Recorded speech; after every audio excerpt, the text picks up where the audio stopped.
Welcome to the Jedi Ranger. I'm JohnBerry555, and today I'm continuing my 10th anniversary reviews of Star Wars Rebels. Today is Season 2, Episode 4, Relics of the Old Republic, which aired on DisneyXD on October 21st, 2015.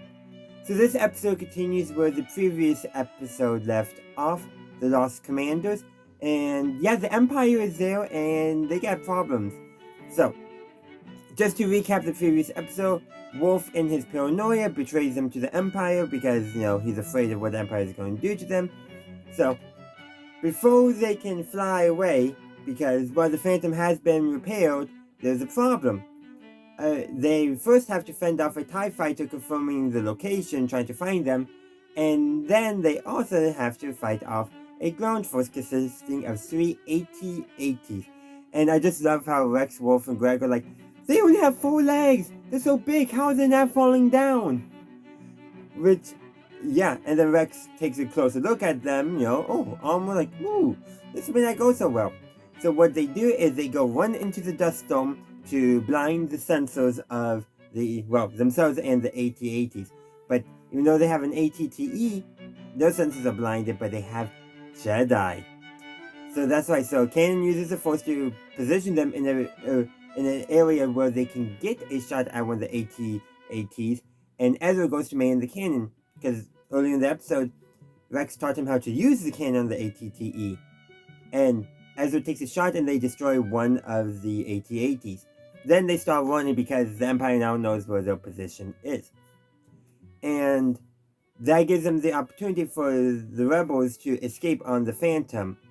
And Rex is like, don't worry, you're not abandoning us, we're covering your escape. We're soldiers after all, basically. And Ezra convinces, Ezra, Sabine, I think also Zeb as well, convinces Kanan that, they should not let them die to the Empire. So they they use the Phantom to jump in on one of the AT-ATs to commandeer it to help take out the other AT-AT.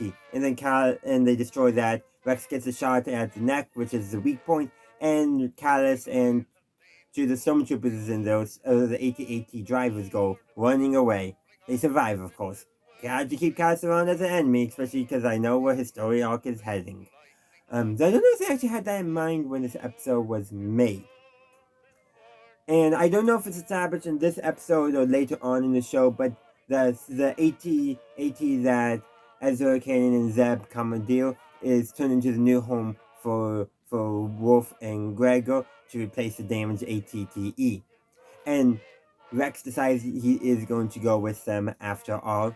And of course it ends with reuniting with Ahsoka, or more specifically with Rex and Ahsoka reuniting.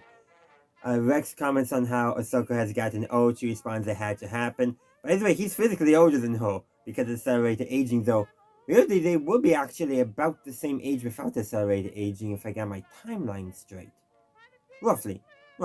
Ahsoka is chronologically the older one of the two. Yeah. Clone accelerated aging, ain't it a doozy? But anyhow, Ahsoka then gives Rex a hug, and that's where the episode ends. However, I should also note that the Empire might succeed if Vader hadn't ordered Constantine to rendezvous with Ashata, but he wasn't there because it was actually an Inquisitor, fifth brother if I remember correctly, and he's now going to be leading the hunt for the Jedi and basically taking over operations from the Empire and the ISB in this regard. Yeah, the Empire probably would have won because Constantine with his Star Destroyer would have been there in order to intercept the Ghost and the Phantom. But he wasn't. Imperial incompetence, I guess? Called away from an important operation to capture rebels where you actually had a chance because you want to go capture rebels.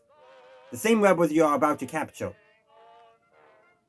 Yep. No wonder the Empire lost. But besides the episode recap, this is actually a really good episode.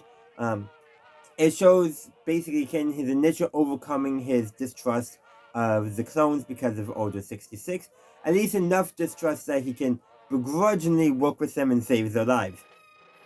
We'll see more of that trust coming back in the rest of the seasons as he's interacting more and more with Rex. But we also get to see why the clones were some pretty good soldiers. And earlier in the episode when the Empire contacts the clones and they try to convince them like, nope, nope, we didn't see any Jedi. Wolf's eye was just acting up. Kylo didn't fall for it. But Rex responds, I hope you brought a better class of soldiers than those stormtroopers. And given what we actually saw in the Bad Batch with the TK troopers and all that, and how basically the clones, except for when they were overwhelmed, were basically running circles around them. There was an episode of Commander Cody and Crosshair where, they basically do the hard job, while the TK, the future stormtroopers, get to do the easy occupation, which is actually a hard job, but not as combat intensive. And I do like the idea that clones and who are still around are just so dismissive of the stormtroopers.